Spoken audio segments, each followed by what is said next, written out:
The Halloween films have always had more or less the same ending where Michael is alive, right? And now we're introduced to a sequel that is titled Halloween Ends. Now we have the second part of this trilogy coming out soon called Halloween Kills. And people who've read the script are saying it's basically a bunch of kill sequences. It's just Michael killing more people than he's killed in any movie.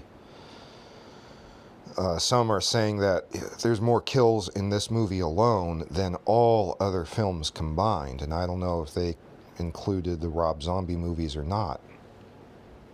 So this is going to be Michael on a rampage, but then Halloween Ends is going to turn into more of trying to stop Michael. I assume. I don't really know exactly what it's going to be like. Okay. The point is that the title is named Halloween Ends. Will this actually be the end of Michael Myers?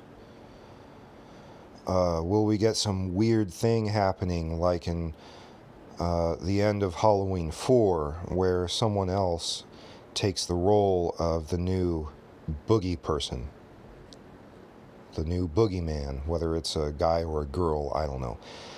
I don't like that idea, and I don't like the idea of Michael going away.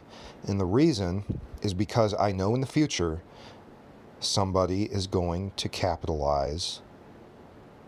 Someone is going to try to make a reason for Michael to survive or carry on. They're going to make new movies. So, with realistic thinking, I have to accept that reality. Michael will return. There's no doubt in my mind that 10 years from now, shit, not even 10, they're gonna find a way to bring him back. So, it's not just what I want to happen with the series. What needs to happen? Well, let's see here. Well, there have been a lot of comics over the years, right? And they turn away from the main storyline with Laurie Strode. And honestly, I think that is overplayed, you know. I think a lot of this is happening because Jamie Lee Curtis wants one last cash cow before she retires forever. You know, and there's nostalgia behind it. It makes a lot of money whenever she's in a new movie. And so I think the future of Halloween is going to have to be without Laurie Strode. And it doesn't have to be in Haddonfield every time. I mean, there have been stories where Michael goes to other towns and he's just the boogeyman. You know, he has different victims and it plays out how it does, right? Michael is just stalking another person. The only problem here is that there isn't going to be any real story arc, but hasn't that always been the problem? Every time the story gets developed, right when it reaches a peak of development, they decide to cut it down or cut it in half and then make a new story. And as soon as that begins to peak, they chop it off.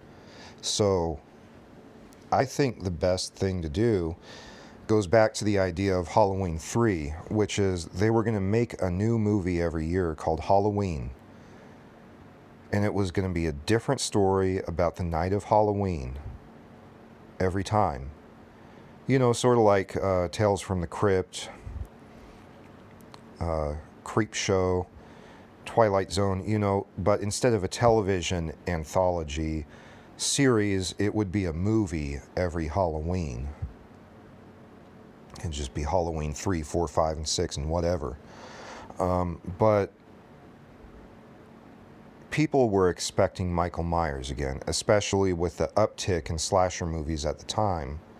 You know, Halloween 2 was already in competition with Jason Voorhees.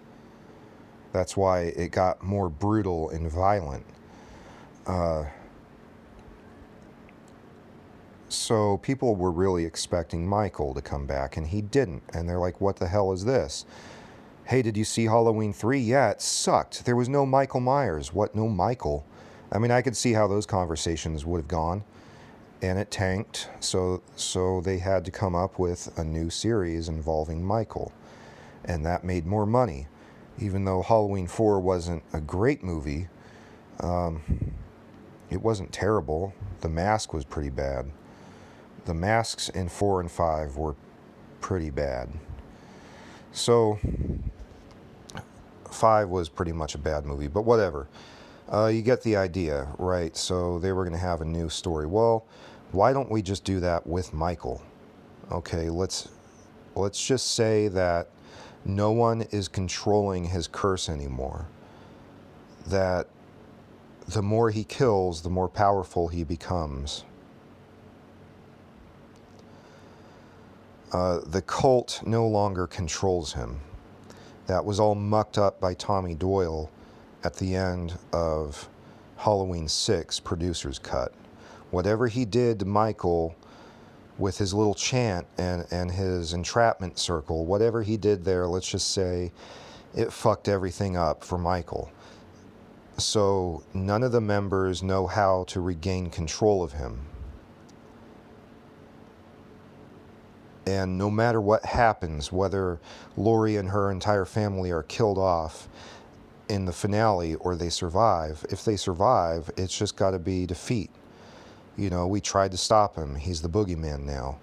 He's going to go out and do what he does, and we just have to stay out of Haddonfield and protect ourselves in Halloween. Whatever. Essentially, they're just going to have to leave and get as far out of Michael's reach as possible.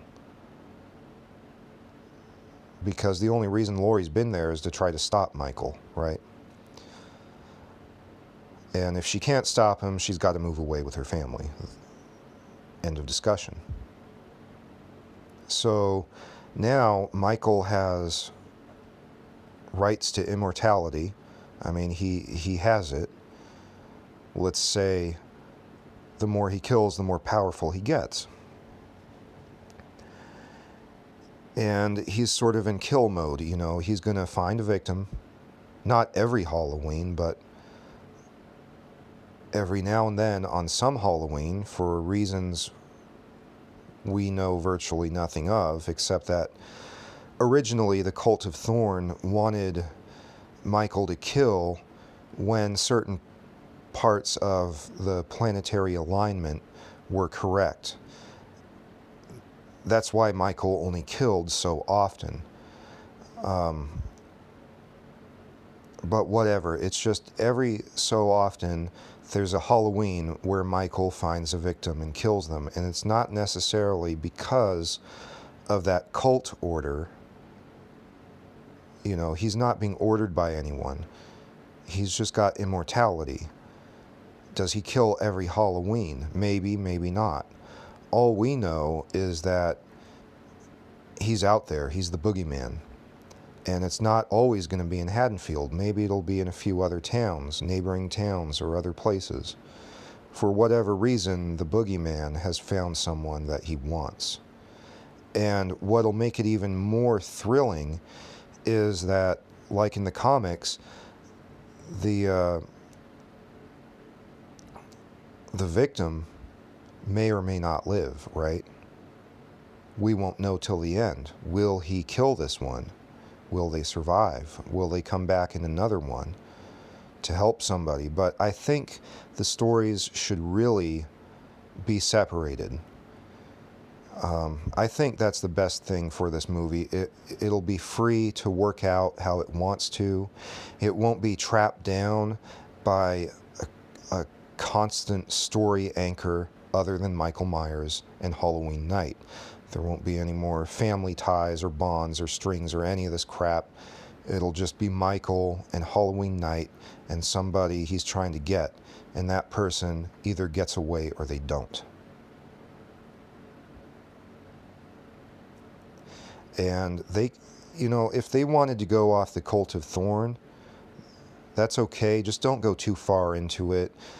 You know, this isn't something that was ever supposed to be epic on a huge scale, right? it's narrowed down. What's big about Halloween is the quiet, the atmosphere, the idea that the boogeyman is out there, right? It's not blown out of proportion, and that the cult is in the background, right? We don't know exactly what's going on, except that Michael's free from it to do what he wants, and they may still be out there trying to figure out how to regain control of Michael, but I don't think this should be the focus.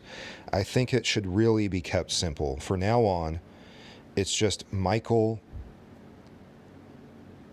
Halloween night, and his victim, and how his victim either lives or dies. And we won't know unless we watch the movie and try very hard to avoid YouTube videos that give away the ending. What makes this great, though, is not knowing if the main character is going to live or die. I mean, when you watch any horror movie, you're expecting bloody kills. It's going to be disturbing to watch. There's going to be a killer, and it really comes down who's going to die first, how are they going to die, and also, how many of these people are going to survive, right? But this would make it even scarier, because we really don't know if the main person is going to live. That's the big question. And what do they do to survive? That would be cool. And how far do they get before they die? We know Michael's going to survive. We know Halloween is going to be around. He's going to be around as long as there's Halloween. He's the boogeyman. He comes out on Halloween, and somebody is going to be in trouble. And they're either going to live or die. And that's where the series needs to go from now on. No more backstories. No more family members. None of this shit. Just Michael, Halloween night, and whoever he's after. And you could take this formula for decades if you wanted to, and I'm sure it will make money. Unfortunately, I don't think anyone's going to hear this. Even if the word got spread around, I think there's a lot of pretentious idiots in the film industry, and they think to themselves, no, I have control. I'm going to do things my way, and they're going to fuck it up. They're probably going to turn Michael into a woman at some point.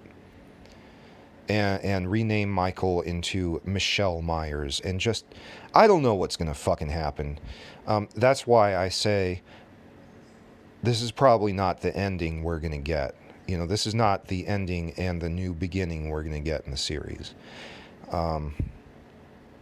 So,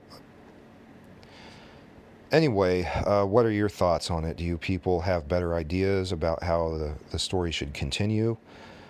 Or should it just come to an end finally? Should Halloween Ends be the last Michael Myers movie ever? At this point, that might be the best thing to do, because I don't know if I could watch this get butchered again.